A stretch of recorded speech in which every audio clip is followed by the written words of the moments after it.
Good morning, everyone. I will call the meeting to order. This is the Legislative Committee meeting on Friday, February 8th. And the first thing we will do is roll call.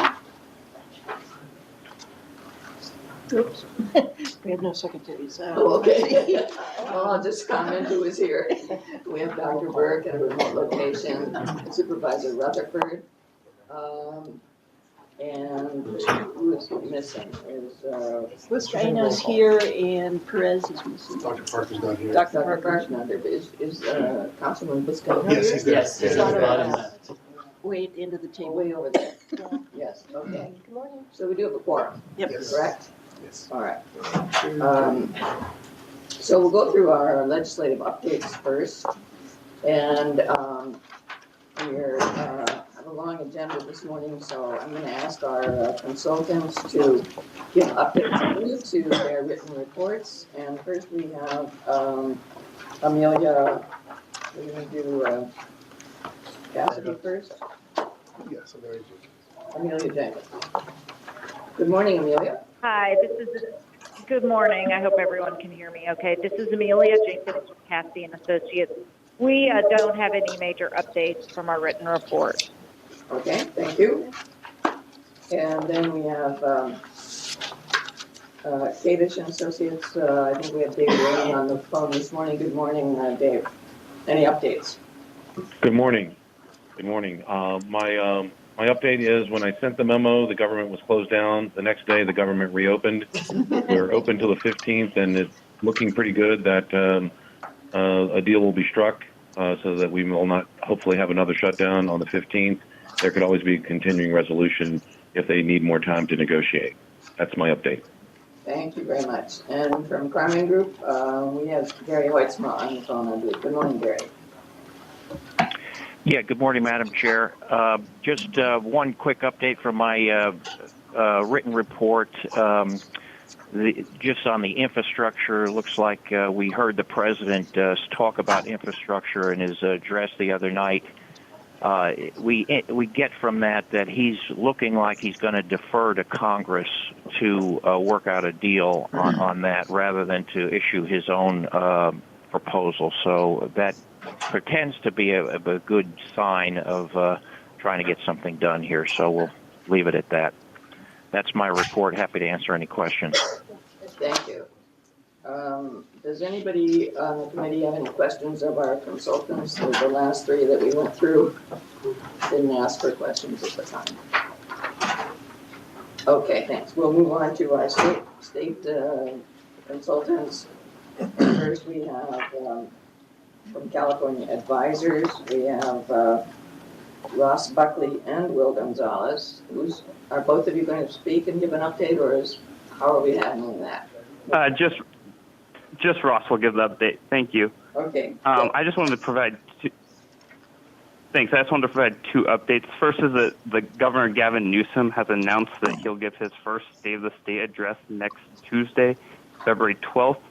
And then the second update is that the Assembly Natural Resources Committee has let us know they will hold an informational hearing on AB 617 implementation and funding sometime in March. And that's my update. Okay. Thank you very much, Ross. From Gonzalez and Sons, good morning, Paul Gonzalez. Do you have any updates for us? Good morning, Madam Chair. Good morning, Madam Chair, and thank you. I have no updates to provide the committee this morning, but happy to answer any questions. Any questions for Gonzalez? Well, my question is, what do we hear about Dr. Liu's reappointment? And what is his status as far as continuing to sit on the board? Dr. Burke, I think it's unclear at this time. I know he's under a 60-day clock for his reappointment, but the governor's office has not been able to share with me yet what they've decided to do and which direction they're going. When does the 60 days run out? The clock started February 1st. January, yeah. Why would it start February 1st? You know, that's a good question. I think it's because of the timing, but I can double check for you and get back to you on that. Well, let me ask my chief legal counsel. Is it February 1st? Derek has a So, Dr. Burke, this is Derek Alatorre. According to our records, his appointment was up on January 15th. So I believe the 60-day count starts on January 15th. Yeah, that's what I would think. Okay, so therefore, it would be up on March 15th, right? 15 or 16. Yes, sir. So he has one more meeting. If he's not reappointed. So, Mr. Chair, the Health and Safety Code provides that the term of somebody's appointment is 4 years and until their successor is appointed. I know for some of the positions, for example, elected officials, if they're no longer an elected official, then it stops. There's a hard stop at 60 days. Then somebody would need to be appointed and they could no longer sit. And we'll check on whether or not there's something like that for appointed positions such as Dr. Great. If you could let me know, I'd appreciate it very much. I'll look I appreciate it very Give you a call, sir. Thank you. Thank you. Okay. Okay. Thank you, Paul. Are any other questions for Paul or for Ross in our previous report? We have David Quintana also. David Quintana. Yeah, no, I'm going there. Okay. Our next consultant is Quintana Watson Heartland, and I believe we have a report from Katie Maple. Good morning, Katie. Hi, good morning. Thank you. Good morning. I have nothing new to report other than my written report, but happy to answer questions. Thank you. Okay, thank you very much. Next on the agenda is an update on the legislation we've been working on for authorization for a ballot measure. And I think Philip is going to report on that. Yes. Go ahead, Philip. Thank you. Good morning, Madam Chair and committee members. Given that we have a full schedule, I'll just make a brief update. Based on feedback from electeds and staff in Sacramento, we have made a change in our messaging to clarify what our bill does. It simply authorizes a voting district in the South Coast region to allow for possible future local funding ballot measures. This voting district authorization bill does not create any sort of tax or raise any funds, so it's important to clarify that and clear up any confusion. Additionally, we continue to work hard with our consultants in Sacramento to secure an author for the bill. We are working to refine and streamline the bill language based on feedback from Legislative Council and others in Sacramento. And finally, we are actively in communication with a wide spectrum of interested stakeholders, both in Sacramento and in the district, in order to educate and firm up support for the bill. And that's my report. I'm happy to answer any questions. Okay, do the committee members have any questions for Philip? Well, sure. Let's talk about it a little more. So we're searching for an author. The deadline is coming up. This committee, and in fact the entire board, has been pretty much kept in the dark about who you've been talking to and what the negotiations are. We've been working on this since last February, so almost a year to the date. And I'm just incredibly disappointed with how the whole thing's been handled. Incredibly disappointed. Thank you. Is there any comment from staff on that? So with regards to working since last February, I'm not sure that we've been working on since last February. We've worked on the actual language only since, I would say, last fall. And the language that we've received really was only introduced, I want to say, in January. And we're now at our February meeting, so we are trying to be upfront. It's just that we're running against very tight time frames in terms of what it is that we have. But with regards to the actual language, if you don't have that language, Supervisor, we can certainly provide you the draft legislative language with regards to who we've been talking to. We've been talking to a number of stakeholder groups, and within our weekly report, I actually list the number of stakeholders that we're talking to and what it is that we're seeking. So with regards to all of those I'm pretty sure have been listed within that. I can make sure to highlight that for you, but if you like, I can go over those listed stakeholders. We've been talking to everybody from the California Trucking Association to the Lung Association to environmental groups. And while there seems to be broad support in general for the concept, people wanted to see specific language. We didn't have the specific language. There were questions from the Ledge Council regarding some of the constitutionality of the utilization of buy-in district provisions. And Barbara, just, I want to say this week, we were able, right, just this week, we were able to submit language to Ledge Council. So it has been a very fast-paced, very dynamic, and we're trying to make sure that the feedback that we've gotten from a lot of the legislators are, I would say, threefold. One is they're very interested in polling results to see what this looks like in the future. Two, they're very clear that the use of the term sales tax is really inappropriate, because based on their analyses, what we're asking for is the district voter authorization.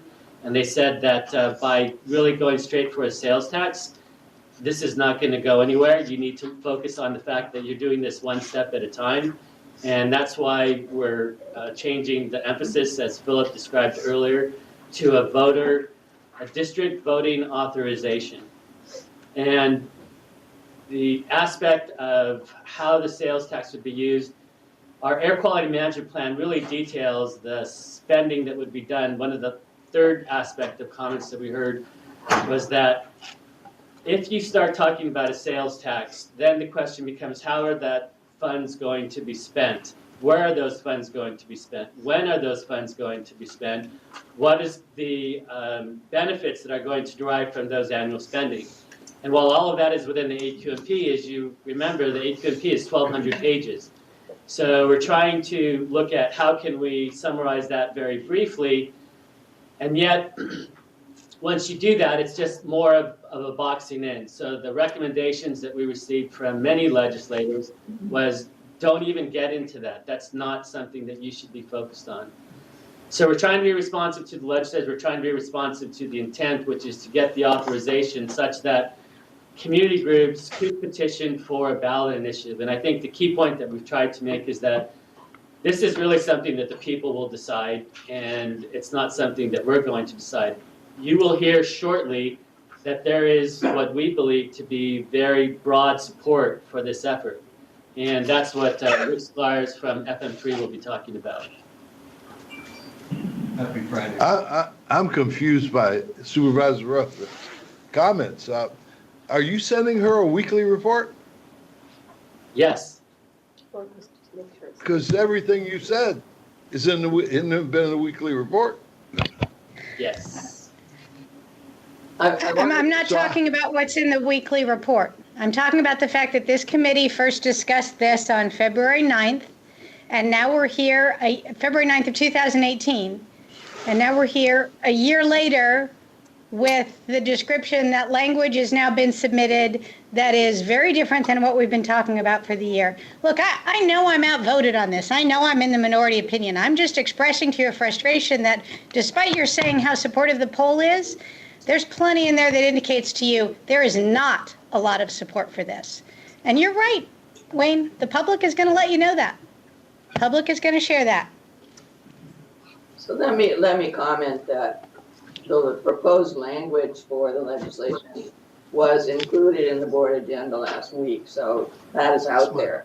But what happened is just recently, and that's why perhaps Supervisor Rufford is expressing some concern, that we just recently, in conversations, learned that we shouldn't include sales tax information in that legislation, but we should call it authorization to create a district that can put a ballot measure or work on a ballot measure for our district, for our basin.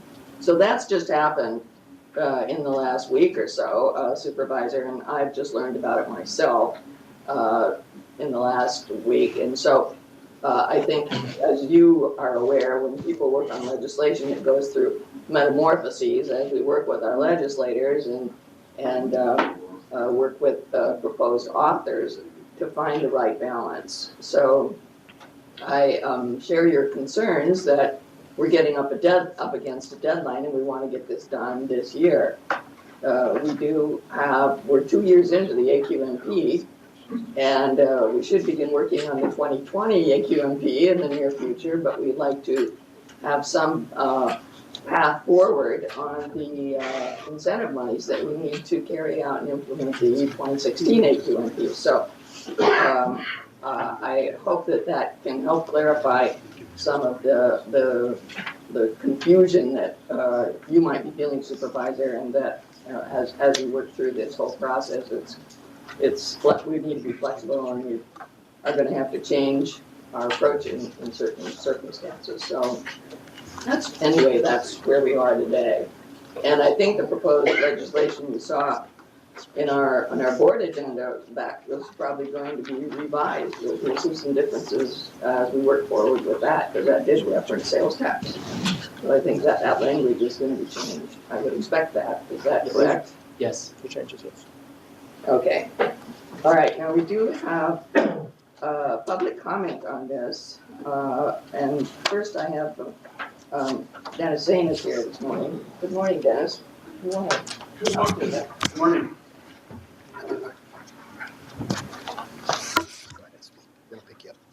Hi, I'm Denny Zane. I was just remembering that I first came to the Air District to discuss air quality strategies about 25 years ago.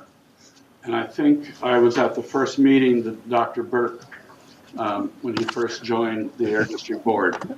So I'm very happy to be back again and to encourage your efforts here. And I encourage your efforts because the mission you have is extraordinarily important. It's not just extraordinarily important because the law creates a requirement and a schedule that's very demanding. It's very important because the health of many people in this region rides on this, throughout the region. In San Bernardino County, where I grew up, in Colton. In Riverside County, where my parents are buried. In Orange County, where many people care about air quality and their health as well. And in Los Angeles County, which the largest county in the region, operates the ports and a key part of our economy, but also a key part of our emissions. This is an agenda which requires very significant expenditures because neither you nor the Air Resources Board have the kind of regulatory authority to simply require it on the part of trucking operators and the like. It requires significant incentives. Your air plan identified roughly $1 billion a year, I think, as a requirement. I have a lot of experience in working on how one raises that level of public money for a public mission. Move LA was responsible for starting the effort in Los Angeles County for Measure R and subsequently for Measure M. It is a very significant undertaking, but it may be the only opportunity one has in Southern California to raise the level of resources needed to actually achieve these health standards set by the federal government in the time frame required. I have not been able to identify, nor do I think has anyone else been able to identify where funding on the order of $1 billion a year might come. So the fact that you're considering here and have brought to the legislature a suggestion that you need, that the people here need, the authority to ask one another whether we would vote to tax ourselves to achieve this mission. Is this important enough for us? We are entitled to that opportunity. And it may be the only avenue that could possibly succeed. So thank you. Thank you, Mr. Zane. We have another speaker, Harvey Etter is here this morning. Harvey, would you come to the podium? Madam Chair, I believe he's submitted cards on 5 different items, and so I just have it on item 3. Oh, there's more. 1 and 2, and then number 8. Oh, then how do we handle that? Is it 3 minutes for all of those, or So no? typically, that is the default, but I think you would have some discretion if you wanted to tweak that a little bit. If you wanted to give him 6 or 9 minutes for all of those, or just 3, I think that would be consistent with what we do at the board meetings. All right. Harvey, you have listed items 1, 2, and 3 that you want to speak on, and then item 8, which is public comment. So you just the full 3 minutes on public comment. And Mr. Eder, I'll give you 3 minutes for agenda items 1, 2, and 3, which is this. Oh, and 4. Oh, okay. Is there more? He'll need the cards here. Okay, so on items 1 through 4, 3 minutes. All right. Go ahead. Good morning. My name's Harvey Eder. I'm speaking for myself and for the Public Solar Power Coalition. In reference to federal and state legislation, there needs to be for low income, solar tax credits have to be refundable. So this greatly helps with financing systems that they get the money back. Also, this has to look at, and we put in the Solar New Deal that we have that's in the record here from the 16 plan, and that the district should have that and bring it to the feds for what they're proposing now, the Green New Deal. So this was several years ago and thought out well, about 40 exhibits. So when they do, again, I want to push for the city of LA, counties, all of you folks, that there's 2 Section 8s and that you can have an ownership or to rent, and that the ownership programs have to be pushed. My understanding is federal laws for seniors and disabled that there are no like $20,000 income requirements. Anyway, in reference to these tax credits, sales tax is a regressive tax. And if it goes to a sales tax, it should be equitably refunded. If there's a way of keeping track of how much is spent, and as a refundable credit through the state. So it is not a regressive tax. Everybody knows what regressive tax, so it's regressive for the tax base of the rate base. Sorry about this, I got a little crisis. Okay.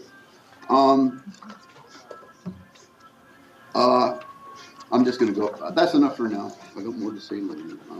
Thank you, Mr. Eder. Is there any other public comment on this item? Seeing none. Okay. Yeah. Dr. Burke. I didn't have any comment. Thank you. Okay. We're going to move on to item 4, which is the public survey that we've done. FM3 has done this survey, and we'll do a report first from Derek on that. Yes. Thank you, Madam Chair and committee members. We're going to receive an update on the latest poll that we did relating to our proposal for a sales tax. Rick Scholars from Fairbanks, Maslin, and Mullen and Metz and Associates will be presenting, and you all received his presentation. Good morning, Madam Chairman, board members. Happy to be here again with some survey results for you to take a look at. And I'm going to try to be as succinct and brief as possible, but I'm happy to answer any questions you may have as I walk through these results. Just want to start up by capping how we conducted the survey. We interviewed registered voters who, based on past voting behavior, we believe are likely to vote in the November 2020 election. This whole concept of going potentially to the ballot, we want to make sure we're talking to people who are going to vote. It's a very broad sample considering it's a presidential election year. We see turnout go up tremendously over the past year, so we want it to be a very broad type of universe of people we're talking to. We conducted the survey online and by telephone, landlines and cell phones, to be, again, as inclusive and get as many people as possible in the research. It was conducted in English and Spanish. And so we conducted the survey. You can see sort of the first half of January. There's going to be some results that you'll see from the survey we did last year in 2018, just as a comparison point. So I'll start going through this data. Just give you a sense of sort of overview mode of your community of these 4 districts. We sort of start the survey by asking people their frame of mind. Do you think Southern California is headed in the right direction or off on the wrong track? A narrow plurality of the voters throughout these 4 counties say right direction. 44%, 39% say wrong track, another 16% say don't have an answer, they don't know, don't feel strongly one way or the other. You can see in the columns to your right that there's a bit of a difference by gender. Men a little more positive than women, who are sort of even. By ethnicity, Latinos and Asian Pacific Islanders within the 4-county district express a more positive opinion than either African Americans or white voters. And then by county, you can see the distinction. Los Angeles voters, 12-point margin, say right direction. And then that margin sort of goes the other way when we look at the Inland Empire counties, particularly San Bernardino, where it's a more negative frame of mind about Southern California. Basically ask the same question, but about their own personal county that they live in. So, for example, if you live in Los Angeles, you heard, do you think Los Angeles is headed in the right direction or off on the wrong track? If you're an Orange County resident, you heard Orange County, et cetera, Riverside and San Bernardino. And overall, the pie chart shows when you put everybody together, not much difference by, when everyone's together. But again, particularly looking across the columns and towards the bottom by county, you can see Orange County voters have the most positive opinion of their county at 49-40, and San Bernardino County residents are going to be a little more negative. In fact, close to half think their county is headed in the wrong direction. So it just gives you a sense of overall mood of the residents and the voters in the district. Then on this next slide, we asked people, do you have a favorable or unfavorable opinion of these various organizations? Here we asked, as we did last year, 2 versions of the agency. At the top, you can see South Coast Air Quality Management District, where 40% this year say they have a favorable opinion, 18% unfavorable. So 2 to 1, that's a pretty good number. The sort of far box in the gray, the light gray, 31% say they've never heard of or don't know anything about it. Another 11% say the name sounds familiar, but they don't have an opinion and they can't rate it. So you still have over 40% there who are saying, don't really know it, can't really rate it. But in comparison, if you skip down a couple columns to the AQMD, when we call the agency just by its acronym, you can see that dark gray boxes. You're well over 50% this year, 56% who don't know, can't rate. And our basic taking of this, and from these results that are consistent with last year, which is, yes, it's a mouthful, South Coast Air Quality Management District, but it's helpful for the public because this is an agency that they're not particularly familiar with, but that name gives them a sense of what it is this agency is doing and who it serves. So it's the South Coast Air Quality Management District. By using the acronym, it's harder for the public to really understand who you are and what your purpose is as an agency. So it's just a little nuance, but it is different. And you can see here on the slide as well, not much change for the Air Resources Board, about a third favorable, just under 2 in 10 unfavorable. And County Board of Supervisors has also not really changed in terms of general attitudes, but that'll differ based on counties and various areas within the district. Okay, so getting into the concept of a ballot measure, and obviously this is a sort of dynamic process and a lot is going on, so you'll have to sort of take what we tested in this survey and understand, obviously, things are changing both locally and at the state level as we go through it. So working with your staff, including legal counsel, we developed what potentially could be something that appears on a ballot one day, and it's a 75-word summary ballot label statement. And it provides the respondent with a title, a purpose, and you can see here to reduce air pollution emissions, et cetera, mentions the 4 counties individually, mentions the district name, and then implement financial incentive programs to increase, accelerate development use of near zero emission automobile, school buses, et cetera, has the tax rate, and then the requirements that are part of the ballot measure process. So the respondents, if they're on the phone, they heard this. If they were answering online, they read this themselves. And we asked them how they would vote. We asked 2 versions of it, one at the half-cent rate, and you can see that's on the left side, and there's 59% who say yes, 36% who say no, and then we dropped it down and said, what about a quarter cent? And overall, that doesn't change the total yes, total no in a major way, but you'll note that definitely yes changes there, goes from 35 to 44. And in our research, we're always sort of concerned about intensity. The more people are likely to say definitely or strongly, that is an indication to us that it's something they're willing to do. So it just gives you a sense of, cost sensitivity if you're at one rate versus another. Just a few quick demographics so you can sort of see underneath the big numbers. And this is all for half-cent level. There is a gender difference here. Women, a little more supportive than men. You can see, almost 2 to 1 for women versus a 15-point support by men. There is a big age difference, in particular, sort of the millennial under age 40 generation, where we know climate change is something that is much more prevalent and much more concerning to younger voters. So this sort of matches up with that attitude. It doesn't mean older voters don't care about it, but you can see the dynamic of the age differences here.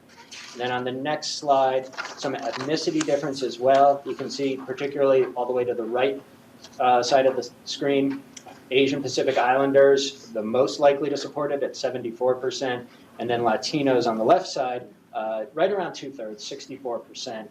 And then you can see majorities of African Americans and white voters also voting in favor. And this next one is income level.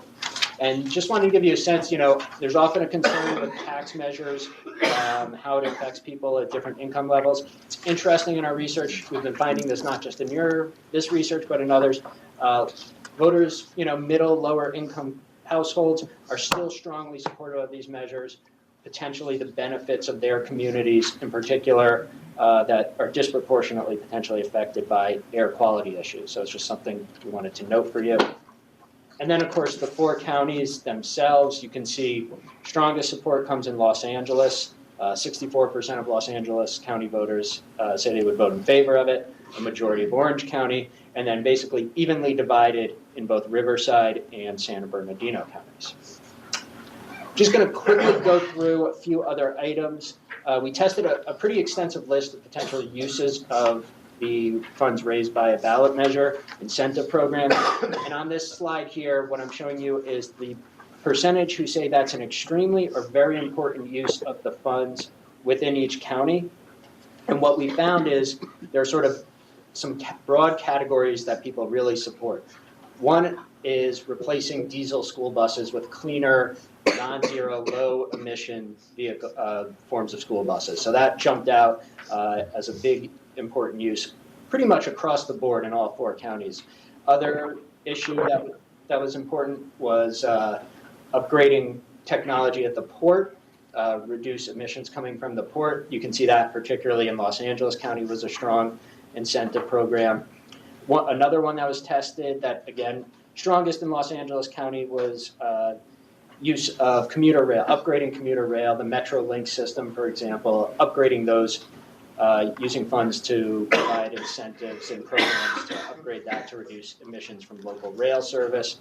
And then lastly, one that really did well among a number of voters is business incentive programs, whether you can provide local businesses with incentives to switch over to invest in new forms of technology that would then spur job growth, economic development opportunities in this region for high-tech manufacturing. Also, just quickly want to go through a slide here that basically putting aside the ballot measure itself, but just sort of big picture issues we found most voters in this district across the 4 counties agree with the basic concept that cutting down emissions, getting to zero emission vehicles, near zero emission vehicles, is an effective way to address the climate change issue. Fewer greenhouse gases, less air pollution, that's one way we can deal with climate change. Another one is health issues that, again, getting more near zero and low emission vehicles out on the roads as opposed to diesel or other types of vehicles, that will reduce issues like asthma, cancer, and other respiratory lung issues caused by air pollution.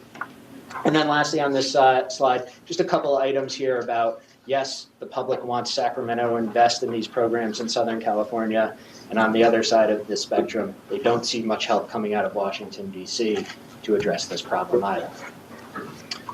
And then just quickly, there's a lot of numbers up here. We tested a series of statements sort of portraying why somebody might be willing to invest in these incentive programs. And thematically, what sort of comes out here is the concept of investing in programs that will protect public health, that will improve public health, is something that resonates pretty universally across the 4 districts. It's stronger in certain places. You can see Los Angeles County, the 75% say that's a convincing reason to support the proposal. In San Bernardino, it's at 68%. So health benefits is something that matters to the public. And then also explaining what the district has done over the course of the last several decades to really reduce air pollution. It's still a major problem, but there's been some real good benefits to this region by the programs that the district has been able to invest in. And providing that information to the public seems to matter a lot, that this district has done it in the past and that more investments can benefit the public as well.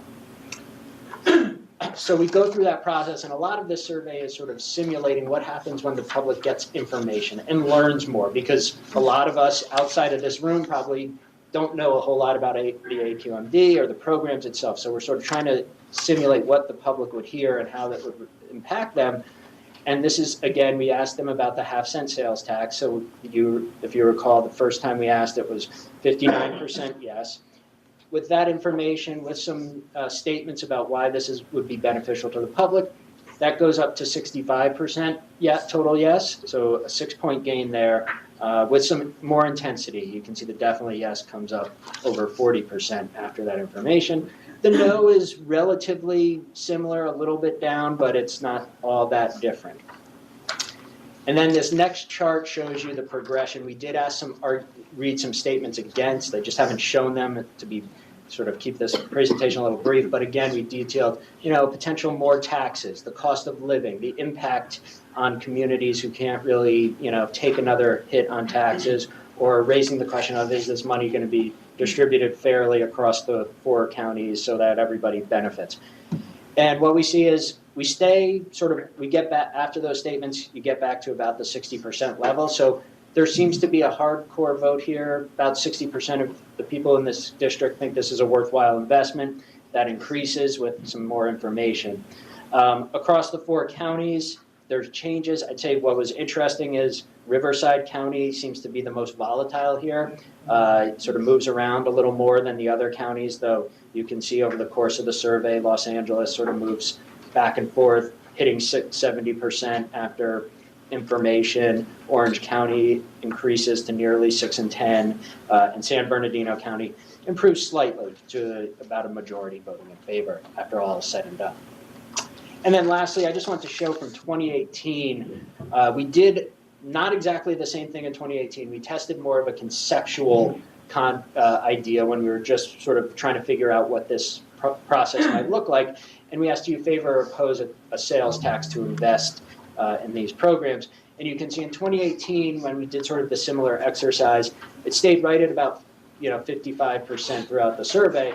And what I think we learned here is that giving the public more specifics, particularly in the ballot measure example that we used here itself, when they hear how the funds will be used, what the projects are that you'd want to invest in, how it would be used, it changes the dynamic a bit and gives people something more to hold on to And we see this in a lot of our research. The more information you can give the public, the more likely they are to say, okay, I understand what you're doing, the value and the purpose, and then they can make a more informed decision. And it often leads to more support once you give them more information.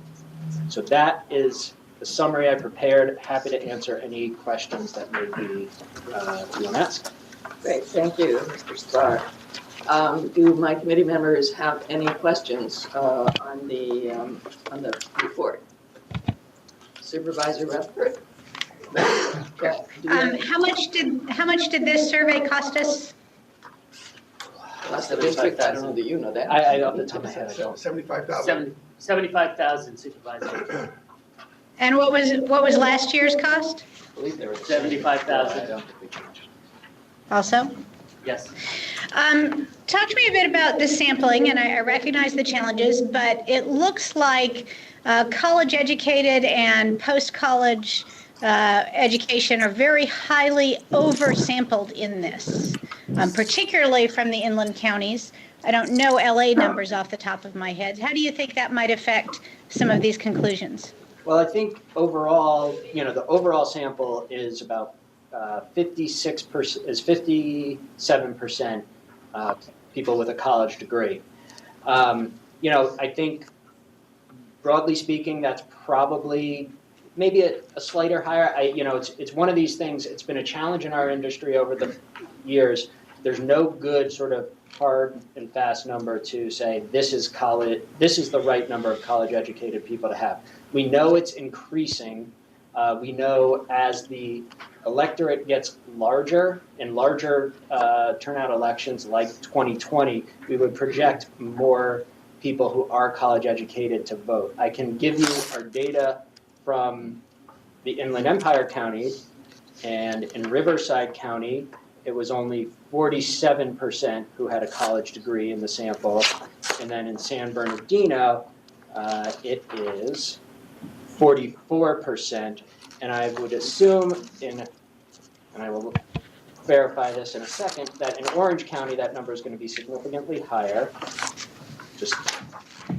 It is 63% in Orange County, and then in LA County, it would be 59%. So there are variances within the district. I think part of what you're seeing also in this research is the reality is, based on population, that LA and Orange County are actually substantially significant parts of the district. And so if there's large turnout in an election in those two districts, it's sort of going to pull the whole numbers up for the whole 4-county area. Well, and thank you for making the point that as you've seen from the opposition of the COGS in both Riverside and San Bernardino County, we know that our people get steamrolled on something like this by LA. And that's built in from the start, and you just gave truth to that. So that's a problem for the people that I represent. It's a problem for the taxpayers and the businesses in the Inland Empire. We're not happy about how this is being done or proposed because we bear the burden of it at the expense of Los Angeles and Orange counties. It's not right. Madam Chair? Yes. Council member Buscaino? Thank you. So I think Supervisor Rutherford has a valid argument, which then I pose a question. In your sampling of the 1607 registered voters, where specifically, did you focus specific precincts within these respective counties? No, so the sample is proportional and representative to the 4 counties based on a likely voter model of November 2020. So roughly, and it's actually 62% of the projected turnout of these 4 counties would come from LA County in November 2020. In Orange County, of the 4 counties, Orange County is 18%, San Bernardino is 8%, and Riverside is 12%.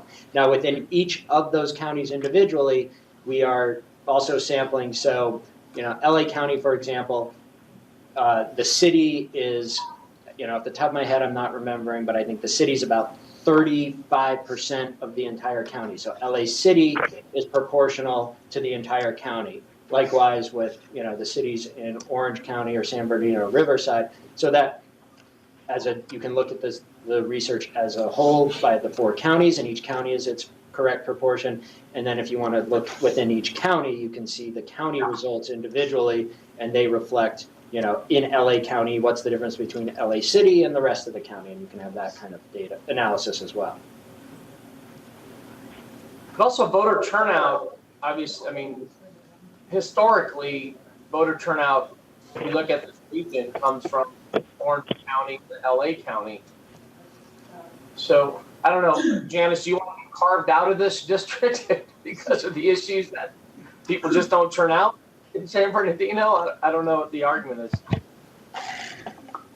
Oh, we definitely have lower turnout, but you've completely oversampled the college, more than double. So our college rate is, I think, at 18%, and you've got 40-some% in here. And you see the support level with that oversample. Can you imagine it when it comes to actual people? When you really reflect the population, the support is going to plummet even more. It's completely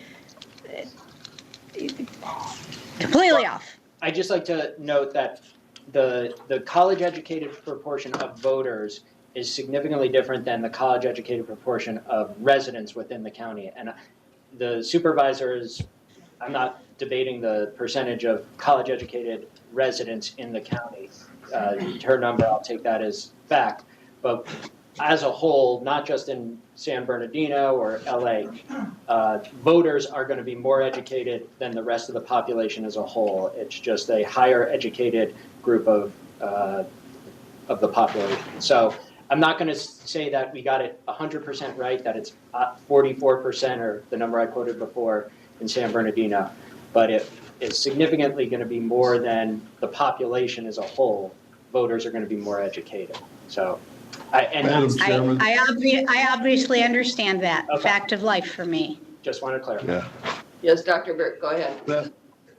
Madam Chairman, I'd just like it to be known that I had nothing to do with the selection of this polling firm, but I do happen to know them, and I know that their accuracy is renowned in the industry.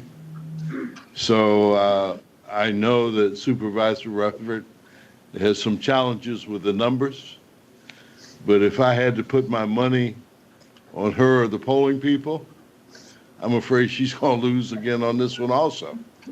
I think that if the rubber ever meets the road, if we ever get permission to put this on the ballot, I think we're going to find that the Fairbanks firm polling information on this is going to be substantially accurate. I would have loved to test your likability, Dr. Burke. Why don't we do that? Right. Not in Riverside or San Bernardino. We can include that question in the next poll. How about that? So any other comments or questions from committee members? If not, I'll go to public comment. On item 3, we had Mr. Zane, but he also signed up for item 4, so I found myself in a bit of a dilemma because he should have gotten 3 minutes only for both. But I'm going to give Mr. Zane 1 minute on item 4, and to be fair to Harvey, we can add a minute to him in public comment if he desires it. Madam Chair? Yes. I believe Harvey's got comments on 5 and 6 as well. So I don't have them. Oh, we just now got them. So perhaps we could just. So we can give him a minute on each of those? Yeah, that would be, because he had a minute remaining before, so that would 2 minutes for both of those, I think, would be fair. Okay, this is always a bit problematic, this whole thing, how we're doing this. Okay, so. I will constrain myself within a minute. We'll give you another minute. In spite of Harvey's extra time. Thank you very much, Denny Zane, Executive Director of Move LA. I find these poll results to be quite encouraging.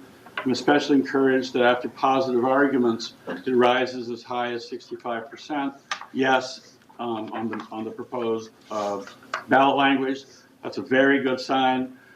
We always have to keep 2/3 as our target.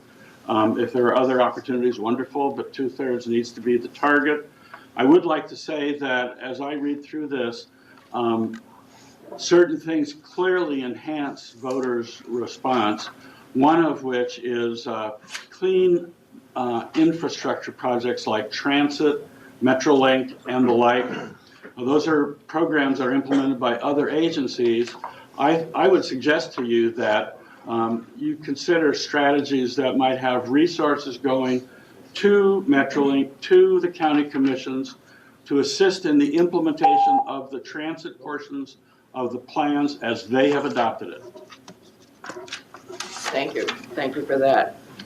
And now on item 4, I think Harvey already spoke on item 4, yes. Right? Okay, so we're going to go. Any more public comment on item 4? Yeah, we'll move to. Is there any action to be taken? No, this is information. All right. We're going to item 5, and this is state bills on which we thank you very much, Mr. Scott.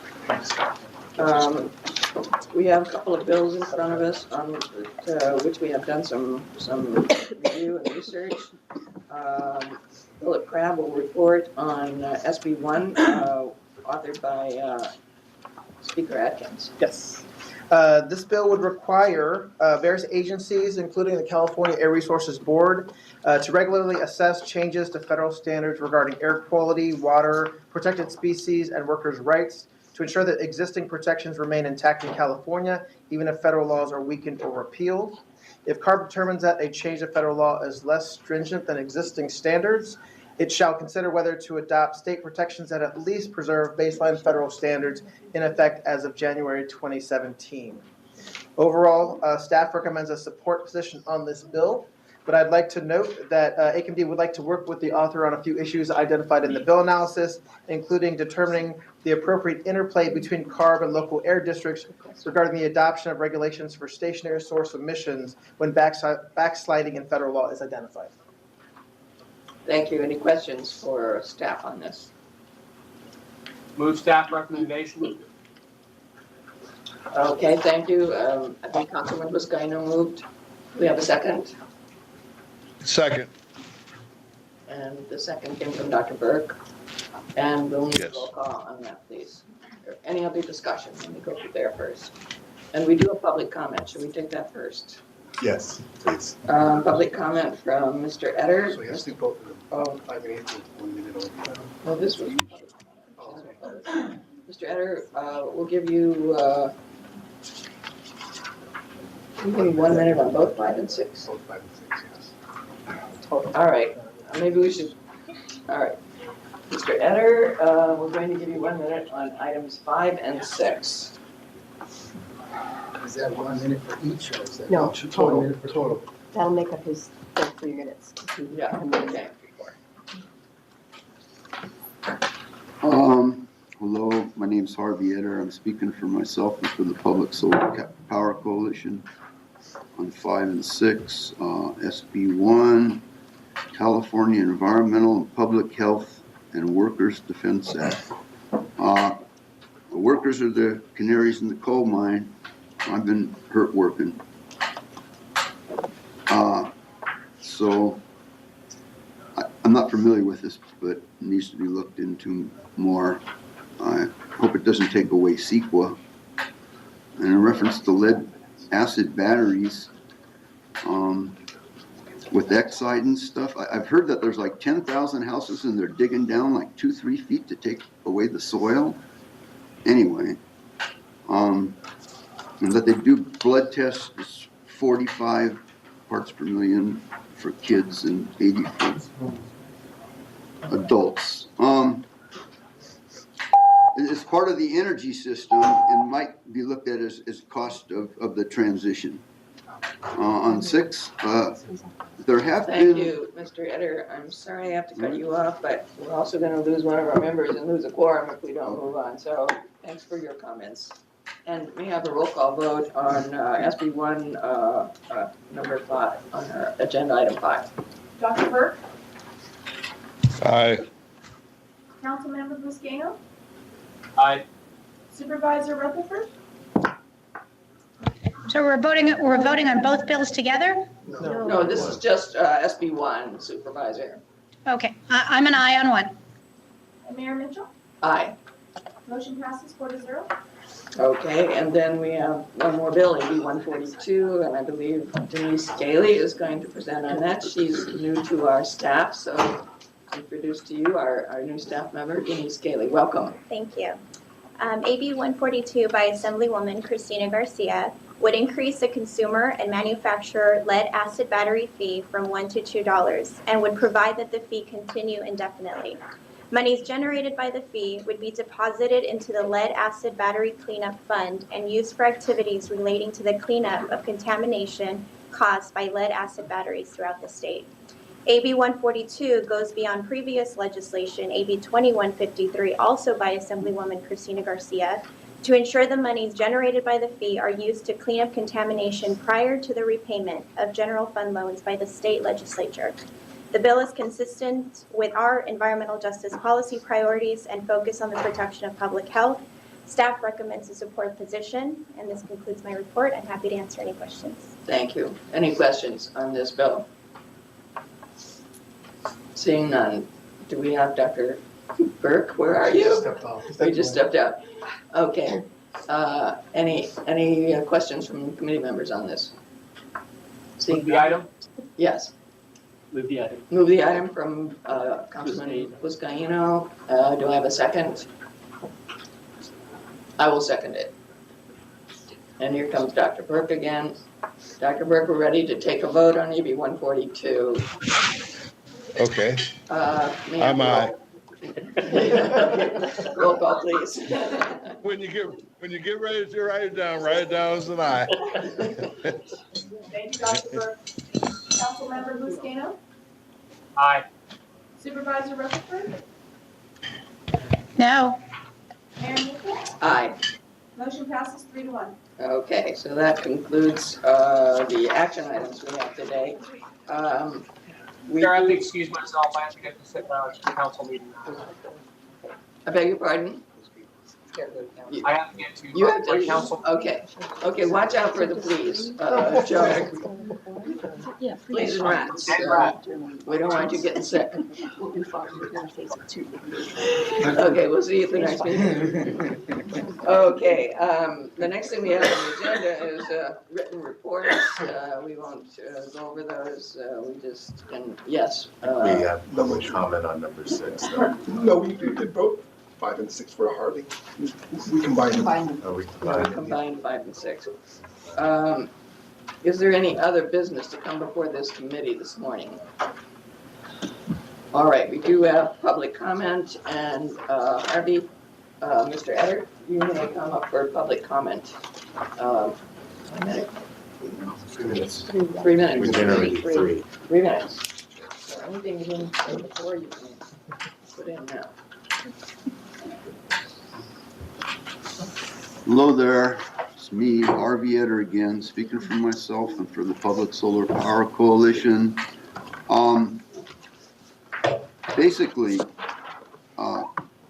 in a report that I did for the Public Utilities Commission in February 3rd of '81, the Low Income Solar Equity Program with Commissioner Grimes from the PUC.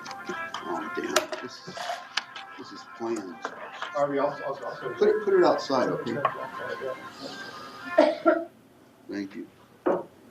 Anyway,